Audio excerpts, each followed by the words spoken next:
The Offspring, Prater. Yeah. These guys were on my list for bands to play after a Boise State football game on the Blue.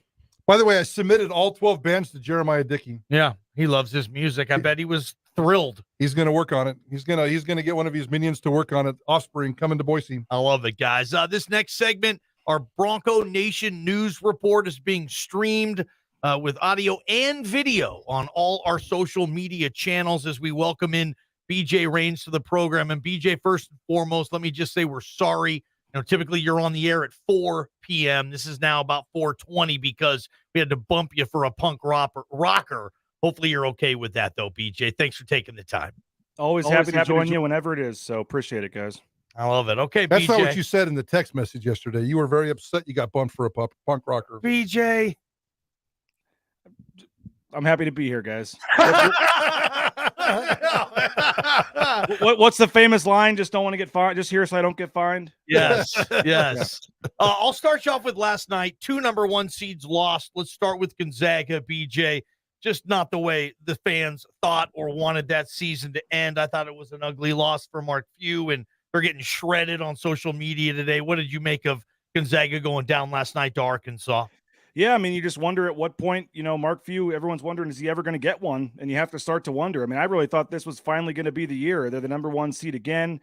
And for me, you just get to a point where it's like they're going to be top 10 again next year, but when can you start buying back in? And are they a team that's going to be able to finally do it? And the whole conference affiliation thing is going to come up. And are they, a team that, at some point needs to leave that conference to try to, do what's best for them in terms of being ready for the tournament. And I think their record against the top 4 seeds, I don't have the exact number in front of me, but it's not good. They're not very good in terms of the top 4 seeds in the tournament over time. And they've just, for whatever reason, not played well in the most part in this tournament. And obviously still have not won that first title. So that's going to live with Mark Few. And I do wonder if, the whole Mountain West thing will pop up again, because I know Boise State fans obviously want to leave and go to the Big 12 at some point, but you have to wonder at some point, is Mark Few going to realize that league just does not prepare them for this tournament? And are they going to have to, think at some point whether or not they want to try to switch conferences? Yeah, that's going to be interesting to see, BJ. Do you think, is it at all in any way, shape, or form ever going to be even considered a possibility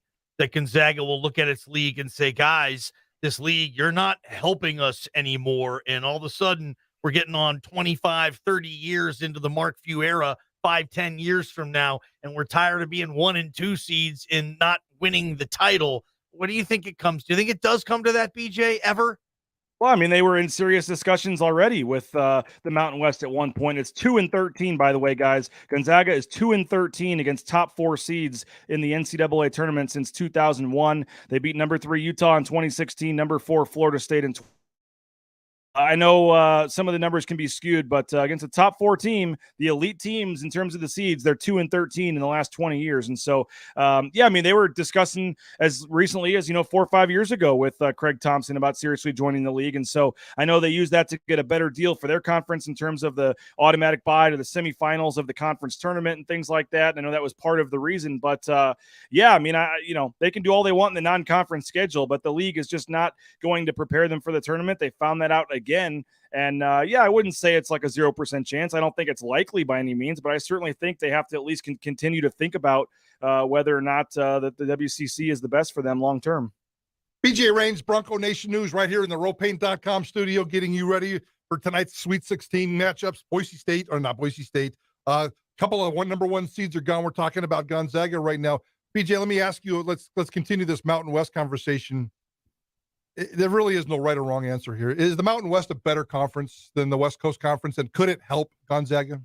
Oh, I think there's no doubt about that. I think that's even in a down year for the Mountain West, even if the WCC has St. Mary's and BYU and some of these teams. I mean, don't forget, BYU's leaving in a couple of years, so that takes the WCC down another notch with BYU's leaving to go to the Big 12. So yep. I certainly think that Gonzaga is going to have to look at things, and you can have St. Mary's. I know San Francisco had a pretty good year this year, but in the end, you have the Mountain West, and let's not forget, guys, even the teams that weren't good in the Mountain West this year, New Mexico, UNLV, some of these teams that are traditional powers, they still bring some name brand, some recognition. The TV dollars, I think, are certainly have a chance to be higher. So Again, it was flirted with, it was seriously considered. It was, it was talked about just a couple years ago. And you just wonder if another loss like this in the Sweet 16 to a team like Arkansas maybe makes them think about it, even more. And I'm curious with Gonzaga. I mean, Drew Timme, is he going to come back next year? I mean, I think he's a very interesting guy. Now we saw him make an NIL deal money for a casino up there in Spokane. I mean, he's got a lot of deals. Maybe he was a guy that a couple years ago would have just taken his paycheck and gone to play somewhere as a fringe, second round draft pick. And now he's a guy that could maybe make more money by coming back and loading up on the NIL deals for pizza joints in Spokane and stuff. So who knows? But I do think Gonzaga is an interesting team moving forward. Mark Few obviously has done a lot of great things there, but that cloud of not being able to win it all is certainly starting to get bigger over their heads. BJ, I'm going to put you in Mark Few's seat, the president, the athletic director. If they don't do anything, especially based on the numbers you just threw out there, I mean, you could say 20 years of NCAA tournament futility, shortcomings, whatever you want to do. They've had great success, but if their ultimate goal is to win a national championship, they're not getting it done. And that record against the top 4 seeds is scary. Why wouldn't Mark Few explore the Mountain West, explore independence, explore ways to make his program better? Because the WCC probably and the formula they've used in terms of playing a couple of tough non-conference games and then roll through the conference has worked for them in terms of getting a number 1 seed. I mean, let's not forget last year they were in the championship game. Obviously, the format is working in terms of getting them into the tournament, giving them a high seed in the tournament. It's helping push them. And, they just had a rough night last night. And so I don't know if we want to make too much of one game, one loss to Arkansas, but you can look at trends and things. But again, they were in the title game 2 years ago. So last year, the formula works in terms of getting a number 1 seed, getting a high seed, and having a chance to, over time, if you're a number 1, number 2 seed, you're playing teams that are not as good as you, or at least you have a better chance to beat. So I could see why they think they have a better chance to just run the WCC, get to the tournament, and be in a good spot. But if the Mountain West can prove that this wasn't a one-year wonder, and they can continue to have good teams with high computer rankings, I think that there's no doubt Gonzaga would test himself a little more over an 18-game schedule in the Mountain West. BJ, you're decked out in your KU gear. I know you're a huge Kansas fan. You're the only number 1 seed left, man. How you liking your draw now for KU Nation out there and Rock Chalk Jayhawk? Is this a legitimate chance to cut down these nets? Well, we're owed one. We had so many years where we were like the best team in the tournament. We had Ali Farouk-Namesh for Northern Iowa hitting that shot to beat us. And we had Stanford with Andrew Wiggins, on KU that year, the number 1 pick with Joel Embiid too, beating us that year in the second round. Wichita State got us one year, all the first round upsets. So this is by far not the best Kansas team of my lifetime. It's not even close, but maybe it works in weird ways, and we're kind of owed a little bit of a run here. And I would love nothing more than if Coach K and Duke could make it all the way to the finals, and then KU could hand him that final loss of his career on that final Monday here in a couple weeks. But I'm actually a little bit worried for tonight. Providence is a team that shoots a lot of threes. They do a lot of unique things offensively with some backdoor screens and things to open guys up for threes. And typically the recipe for beating KU in the tournament is have a lot of white guys that hit a lot of threes, and that usually knocks us out of the tournament. And so Providence does, to an extent, scare me a little bit from that standpoint. But, you got a 10 or 11 seed waiting for you in the Elite Eight. So the path is where we would like it to be, and certainly would be nice to at least get to the final weekend and add another Final Four banner up in the rafters. All right, BJ, Bob Beeler brought this scenario up, and we might dive into it next week, depending on if Arkansas wins or loses this weekend. But here's a crazy scenario for you.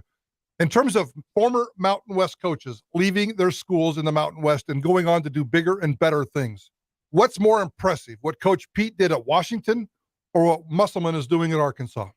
Well, that's a good question. I mean, certainly the college football playoff only has 4 teams that make it. So that would be, if Musselman could get to the Final Four, and they were in the Elite Eight last year too, right? So that's 2 straight Elite Eights for what he's done down there. And, I know it didn't work out for him in the NBA, but he's certainly proven to be a heck of a college coach with what he did at Nevada and turning those guys, and then getting himself a much better job there in the SEC. So, That's a good call. I mean, I hate to put too much judgment on a tournament. I mean, a single elimination tournament like March Madness. I mean, I hate to put too much on that, but in the end, your goal is to get to the Final Four and cut down the nets. And so he's obviously been one win away from the Final Four now 2 years in a row. There, you obviously have to win more games to get to that point than maybe you did for Coach Pete. In terms of just getting in the Final Four. But that's a unique question. I haven't thought a lot about that, but you can make a case either way. And certainly, the transfer portal and the fact in basketball that you only have 5 starters, maybe 7 or 8 guys that play, the roster management is certainly easier than 100, member football team when it comes to trying to make a quick fix and go on a run. So I would maybe say Washington, but what Coach Pete did in terms of doing what they did, but I certainly think you can make an argument either way. I'm going Washington on that for obvious reasons. Prater, 2 Pac-12 titles. Let's go, Pete. Bow down to Washington. BJ, the first game tipping off here in like less than an hour. St. Peter's versus Purdue from the Wells Fargo Center in Philly. New Jersey, where St. Peter's is located, is not far from Philadelphia. This is going to be a pro St. Peter's 15 seed crowd tonight in that arena against Purdue and Jaden Ivey, one of the best 2 guards, maybe the best 2 guard in the country. BJ, are you giving the Cinderella story any chance to continue and create another chapter and for the first time ever get a 15 seed into the Elite 8? What chances are you giving those Peacocks tonight, Rains? Do you know what sound a peacock makes, by the way, Johnny? Yeah, I do. Can we hear it? Caca, caca, caca. Is that really what it's? Is that? I don't think that's at all what a peacock sounds like. I don't know. No, I don't know. No. I mean, usually they don't win the first game. Then you think, okay, well, they're not going to win the second game. Now you're there and you feel like, okay, well, they're riding high. They got all this momentum. Hopefully they put up a better performance than your version of a peacock. I guess I'll just say that. But no, I think that Purdue probably has too much size, too much athleticism. But I'll be rooting for St. Peter's. Would love to see it, man. It'd be awesome. I don't think a 15's ever been to the Elite 8. They usually stop at this point here in the Sweet 16. So I would love to see it. I'll be pulling for him. I saw their guard with the mustache got the NIL deal with the Wing Company. That's cool for him. So hopefully they can keep this thing riding. But unfortunately, Purdue, probably just a little too much size for him on the inside. That's what I'm thinking too. BJ, 4 games tonight. We'll have Final Four coverage beginning Monday, and we get football, BJ, on Monday as well. And I know you guys at BNN will be all over that. You must be pumped for spring football to come back. Appreciate your time, Rains. Yep. Have a good weekend, guys. Thanks. Rock chalk. That's BJ Rains. This is your Bronco Nation news report. Coming up, are changes coming to NFL overtime? We're going to discuss on Idaho Sports Talk. Get